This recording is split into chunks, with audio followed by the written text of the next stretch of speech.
Hello friends, this is Shalini Srivastava. स्वागत है आपका टीचिंग लर्नर्स में। तो कैसे हैं आप लोग? उम्मीद है कि आप लोग बढ़िया होंगे और आपकी पढ़ाई बढ़िया चल रही होगी। तो इस समय हम ला रहे हैं अपनी जो भी क्लास ला रहे हैं, महत्वपूर्ण क्लास ला रहे हैं। ज़्यादा लंबी नहीं, आपकी 5 से 7 मिनट की क्लास आ रही है। तो आज भी क्लास है जो आपके लिए इंपॉर्टेंट है। अगर एक क्वेश्चन बन जाए तो बहुत ज़्यादा इंपॉर्टेंट है, नहीं बने तो कोई बात ही नहीं। हो सकता है बनने की संभावना है, क्योंकि आज हम आपके लिए एक लाए हैं नोबेल पुरस्कार, ठीक है, एक ऑस्कर पुरस्कार है और 68वां फिल्म फेयर अवार्ड है और आईफा अवार्ड है और दादा साहब फाल्के पुरस्कार है। जहाँ से क्वेश्चन बनते हैं, थोड़ा ज़्यादा बनते हैं, बस वही चीज़ों को लेकर आए हैं। और आज आपकी ये लास्ट क्लास है। इसके बाद हम मिलेंगे वीडियो एग्जाम के बाद फिर किसी नए कोर्स के साथ। बाकी जितनी चीज़ें हमने पढ़ा दी हैं लगभग आप पढ़िए, क्योंकि यूपी करंट अफेयर्स भी आपका जितना मैंने पढ़ा दिया है उससे बाहर यूपी का नहीं जाएगा। यूपी स्पेशल भी मैंने पढ़ाया है, हिंदी है, साहित्य है, पत्र लेखन है, सारी चीज़ें बहुत अच्छे से करा दी हैं। तो एक बार जाकर आप, अगर आपने नहीं देखा है तो देख सकते हैं। तो चलिए आज की महत्वपूर्ण क्लास में हम बढ़ते हैं आगे। तो इसी के साथ अगर आपने हमारे चैनल को सब्सक्राइब नहीं किया है तो प्लीज़ सब्सक्राइब करें और ज़्यादा से ज़्यादा शेयर करें। चलिए बात करते हैं सबसे पहले नोबेल पुरस्कार पर। तो नोबेल पुरस्कार जो है ये 6 क्षेत्रों में दिया जाता है। इसके इतिहास के बारे में कुछ नहीं बात करेंगे, सीधा सीधा बात करेंगे कि 2022 में किसे किसे दिया गया है, ये 22 में मिला है, किसे किसे दिया गया है। अगर आपको डिटेल जानना है तो आप हमारी एक प्लेलिस्ट बनी हुई है करंट अफेयर्स की, जो मैंने पेट के समय पढ़ाई थी, यूपी ट्रिपल सी पेट के समय, उसमें मैंने पूरा डिटेल में बताया, क्योंकि उसमें समय भी था। अब समय नहीं है तो आपको जानने की इतनी ज़रूरत भी नहीं है, बस ये जानिए कि किसको मिला है इस समय। चलिए अब हम बात करते हैं अर्थशास्त्र के क्षेत्र में। देखिए जहाँ जहाँ से पूछा जाता है आपका अर्थशास्त्र से, शांति से, साहित्य से, 3 से तो बहुत इंपॉर्टेंट है। बाकी चारों क्षेत्रों से थोड़ा कम पूछा जाता है, लेकिन ये 3 क्षेत्र आप जरूर याद रखिएगा। कभी कभी चिकित्सा भी पूछ लिया जाता है, लेकिन ये आपका हमेशा शांति, अर्थशास्त्र और साहित्य से ही क्वेश्चन बनते हैं। तो बात करेंगे अर्थशास्त्र के क्षेत्र में 3 लोगों को दिया गया है। कौन है? बेन एस बर्नाके और डगलस डब्ल्यू डायमंड है, फिलिप एच डायबलिक है, ठीक है। और ये कहाँ के हैं? तीनों लोग अमेरिका के ही हैं, तो ये याद रखेंगे, ठीक है। तो हम क्या देखेंगे? Ben S बर्नाके, Douglas W diamond और फिलिप एच डायबलिक। तो ये तीनों नाम याद रखेगा। थोड़ा सा की पॉइंट याद करिएगा, पूरा नाम याद करने की जरूरत नहीं है। आप यहाँ से बेन याद कर लीजिए। बेन किस पे लग गया? डायमंड पे, ठीक है। बेन किस पे लग गया? डायमंड पे लग गया। और फिर क्या हो गया? फिलिप हो गया, फ्लिप हो गया। फिर चीज़ें क्या हुई? फ्लिप हो गई। ऐसे कर सकते हैं, ठीक है। तो हम बात करेंगे अर्थशास्त्र में क्या बैन लगा, किस पे? डायमंड पे लगा, फिर चीज़ें क्या हुई? फ्लिप हो गई। तो ऐसे आप याद कर सकते हैं। अर्थशास्त्र पे बैन लगा, फिर अर्थशास्त्र में डायमंड पे बैन लगा और चीज़ें फ्लिप हो गई, बस ऐसे आप याद कर लीजिए। तो फ्लिप हो गया, तो ये अर्थशास्त्र का हो गया। फिर बात करेंगे शांति के क्षेत्र में। तो शांति के क्षेत्र में किसे किसे मिला है? एल.एस. वियालियात्स्की को, मेमोरियल को और सेंटर फॉर सिविल लिबर्टीज़ को। ये जो है दो जो है आपकी मानवाधिकार संगठन है, इन्हें दिया गया है। एक आपकी ये कहाँ, ये जो है आपकी रूस की संस्था है, centre for liberty civil liberties, तो इसको भी याद रखेंगे। तो शांति के क्षेत्र में जो पुरस्कार दिया गया है, किसे दिया गया है? एल.एस. वियालियात्स्की को, ये बेलारूस के हैं, और मेमोरियल को दिया गया है और सेंटर फॉर सिविल लिबर्टीज को दिया गया है, ठीक है। तो ये चीज़ें भी हम याद रखेंगे। फिर आगे हम देखेंगे साहित्य के क्षेत्र में। साहित्य के क्षेत्र में दिया गया है एनी अर्नोक्स को, जो फ्रांस के हैं, ठीक है। साहित्य में एनी अर्नोक्स को दिया गया है, जो कहाँ के हैं? फ्रांस के हैं। और फिर बात करेंगे चिकित्सा के क्षेत्र में। चिकित्सा के क्षेत्र में दिया गया है स्वंते पाबो को, जो है कहाँ के? स्वीडन को, स्वीडन के। स्वंते पाबो स्वीडन के हैं।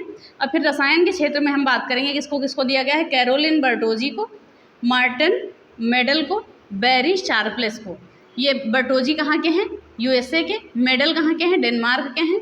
शार्पलेस कहाँ के हैं? यूएसए के हैं। तो हम बात करेंगे रसायन की, ठीक है। तो रसायन में हमने क्या बात की कि जो कैरोलिन, देखिए कैरोलिन कुछ नाम से स्पष्ट हो रहा है कि रासायनिक नाम है कैरोलिन, कैरोसिन, ऐसे याद कर सकते हैं।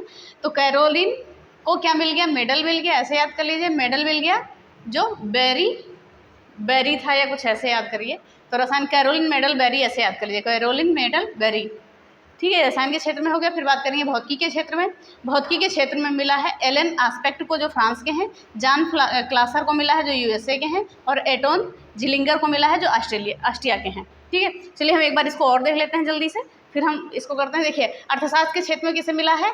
बेन एस बर्नाके को मिला है, और डगलस डब्ल्यू डायमंड को मिला है, फिलिप एच डायबलिक को मिला है, ये तीनों लोग अमेरिका के हैं। शांति के क्षेत्र में मिला है एल.एस. बियालित्स्की को, बेलारूस की है, मेमोरियल को, और सेंटर फॉर सिविल लिबर्टीज़ को मिला है, जो रूस की यूक्रेन की संस्था है। फिर बात करेंगे साहित्य के क्षेत्र में। साहित्य के क्षेत्र में एनी अर्नोक्स को मिला है, कहाँ के हैं? फ्रांस के हैं। चिकित्सा के क्षेत्र में मिला है स्वंते पाबो को, जो स्वीडन के हैं। रसायन के क्षेत्र में मिला है कैरोलिन बर्टोजी को, मार्टिन मेडल को और बेरी शार्पलेस को मिला है। और भौतिकी के क्षेत्र में बात करेंगे तो एलन आस्पेक्ट को, जान क्लासर को और एटोन जिलिंगर को। जो आस्पेक्ट है वो कहाँ के हैं? वो है फ्रांस के। जान क्लासर हैं आपके यूएसए के, और एटोन जिलिंगर कहाँ के हैं? ऑस्ट्रिया के। तो पूरा मत याद करिएगा, भौतिकी में आप एलन जॉन एटोन ऐसे याद कर लीजिए, आधा नाम याद करिए, पूरा मत याद करिए। तो ये चीज़ें हो गई, बस एक दो बार आप देख लीजिएगा, याद हो जाएगा।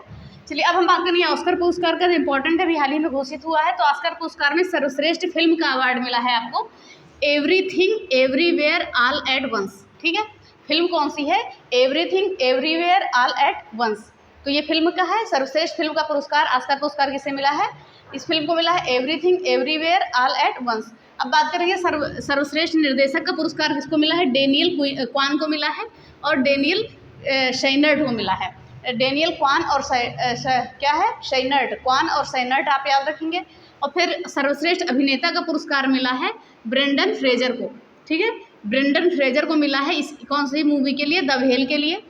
ठीक है, और सर्वश्रेष्ठ अभिनेत्री का पुरस्कार किसको मिला है? मिशेल यो को मिला है। यही फिल्म है आपकी everything everywhere all at once. ठीक है, तो इसके लिए दिया गया है। तो और फिर बात करेंगे बेस्ट डॉक्यूमेंट्री शॉर्ट फिल्म के लिए किसको मिला है? The elephant whisperers. ये भारत की ही फिल्म है आपकी, तो ये बन सकता है इंपॉर्टेंट आपका कि बेस्ट डॉक्यूमेंट्री शॉर्ट फिल्म के लिए किसे ऑस्कर अवार्ड दिया गया है?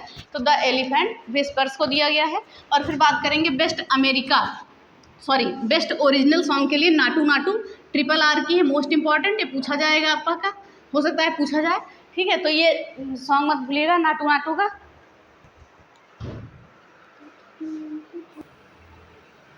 चलिए, तो अब हम बात करेंगे कि बेस्ट ओरिजिनल सॉन्ग का मिला है नाटू नाटू को, RRR की है। तो चलिए एक बार ऑस्कर और देख लेते हैं। सर्वश्रेष्ठ film everything everywhere all at once. और सर्वश्रेष्ठ निर्देशक कौन है? डेनियल क्वान और डेनियल शेनर्ट। और सर्वश्रेष्ठ अभिनेता है ब्रेंडन फ्रेजर द व्हेल के। और अभिनेत्री कौन है? मिशेल यो, एवरीथिंग, यही मूवी है आपकी, मूवी कौन सी है? Everything everywhere all at once के लिए। तो ये ऑस्कर हो गया। फिर हम बात कर रहे हैं यहाँ पर आपका कि ये बेस्ट ओरिजिनल सॉन्ग जरूर याद रखिएगा, नाटू नाटू को मिला है। फिर 68वां फिल्म फेयर अवार्ड 2023 की हम बात करेंगे। तो इसमें सर्वश्रेष्ठ अभिनेता का पुरस्कार मिला है राजकुमार राव को, फिल्म है बधाई हो। सर्वश्रेष्ठ अभिनेत्री का मिला है आलिया भट्ट को, ये गंगूबाई काठियावाड़ के लिए ही मिला है। ठीक है, तो सर्वश्रेष्ठ 68वां ये याद रखिएगा, इसमें ये इंपॉर्टेंट होता है, बाकी ये चीज़ें तो कन्फ्यूजन में इधर उधर हो जाती हैं। तो सर्वश्रेष्ठ अभिनेता राजकुमार राव, बधाई हो। आलिया भट्ट अभिनेत्री है सर्वश्रेष्ठ। सर्वश्रेष्ठ फिल्म है गंगूबाई काठियावाड़ और संजय लीला भंसाली सर्वश्रेष्ठ निर्देशक हैं इसी के, यानी कि गंगूबाई काठियावाड़ी के ही अभिनेत्री को भी मिला है पुरस्कार और निर्देशक को भी मिला है 68वां आपका फिल्म फेयर पुरस्कार। फिर बात करेंगे आईफा अवार्ड 2023 की। तो इसमें सर्वश्रेष्ठ अभिनेता आपके कौन है? ऋतिक रोशन है विक्रम वेधा मूवी के लिए। सर्वश्रेष्ठ अभिनेत्री हैं आलिया भट्ट। ठीक है, आलिया भट्ट हैं, देखिए आलिया भट्ट, तीनों जगह आलिया भट्ट ही हैं। और सर्वश्रेष्ठ फिल्म थी इसमें दृश्यम। और सर्वश्रेष्ठ निर्देशक कौन थे? आर माधवन रॉकेटरी के लिए। और भारतीय सिनेमा में उत्कृष्ट योगदान दिया है कमल हसन ने। चलिए एक बार आईफा का और देख लेते हैं। आईफा में सर्वश्रेष्ठ अभिनेता ऋतिक रोशन विक्रम वेधा के लिए, सर्वश्रेष्ठ अभिनेत्री आलिया भट्ट, सर्वश्रेष्ठ फिल्म दृश्यम 2 और सर्वश्रेष्ठ निर्देशक कौन है? आर माधवन रॉकेटरी के लिए। और भारतीय सिनेमा में उत्कृष्ट योगदान के लिए कमल हसन को दिया गया है, इससे पहले आशा पारेख को दिया गया था शायद। फिर Dada Saheb Phalke international film fair award 2023 की हम बात करेंगे। तो सर्वश्रेष्ठ अभिनेता इसमें कौन है? रणबीर कपूर, ब्रह्मास्त्र के लिए इन्हें दिया गया है, रणबीर कपूर को। सर्वश्रेष्ठ अभिनेत्री कौन है? आलिया भट्ट, गंगूबाई के लिए दिया गया है, गंगूबाई काठियावाड़ के लिए। और सर्वश्रेष्ठ फिल्म कश्मीर फाइल्स है। ठीक है, दादा साहब फाल्के पुरस्कार सर्वश्रेष्ठ फिल्म का पुरस्कार दिया है कश्मीर फाइल्स को। और सर्वश्रेष्ठ निर्देशक का पुरस्कार मिला है आर बाल्की को, जो फिल्म चुप के निर्देशक हैं। ठीक है, अब हम देख रहे हैं एक चीज़ आपकी कॉमन है, चाहे वो 68वां फिल्म फेयर हो या आईफा हो या आपका दादा साहब हो, तो इसमें सब में सर्वश्रेष्ठ अभिनेत्री में आपकी आलिया भट्ट ही हैं। तो आलिया भट्ट के मामले में फिर गलत मत कहिएगा। तो ये चीज़ें होंगी, जल्दी से एक बार और देख लेते हैं। 68वां फिल्म फेयर अवार्ड 2023 सर्वश्रेष्ठ अभिनेता राजकुमार राव, बधाई हो के लिए। सर्वश्रेष्ठ अभिनेत्री आलिया भट्ट, सर्वश्रेष्ठ फिल्म गंगूबाई काठियावाड़ और सर्वश्रेष्ठ निर्देशक संजय लीला भंसाली। आईफा अवार्ड 2023 सर्वश्रेष्ठ अभिनेता ऋतिक रोशन विक्रम वेधा के लिए, सर्वश्रेष्ठ अभिनेत्री आलिया भट्ट, सर्वश्रेष्ठ फिल्म दृश्यम 2 और सर्वश्रेष्ठ निर्देशक आर माधवन। फिर बात करेंगे Dada Saheb Phalke international film fair पुरस्कार अवार्ड 2023 सर्वश्रेष्ठ अभिनेता रणबीर कपूर ब्रह्मास्त्र के लिए, सर्वश्रेष्ठ अभिनेत्री आलिया भट्ट गंगूबाई के लिए। और हम बात करेंगे सर्वश्रेष्ठ फिल्म कश्मीर फाइल्स और सर्वश्रेष्ठ निर्देशक आर बाल्की फिल्म चुप के लिए। ठीक है, तो ये सारी चीज़ें हो गई, आज का ये पुरस्कार भी खत्म हो गया। और ये आज आपकी है लास्ट क्लास। अब इसके बाद आपकी आएगी छोटी छोटी क्लासेस, हो सकता है आती रहेंगी बीच बीच में, और बाकी आप तैयार करते रहिए। तो बस आज के लिए इतना ही, धन्यवाद, जय हिंद।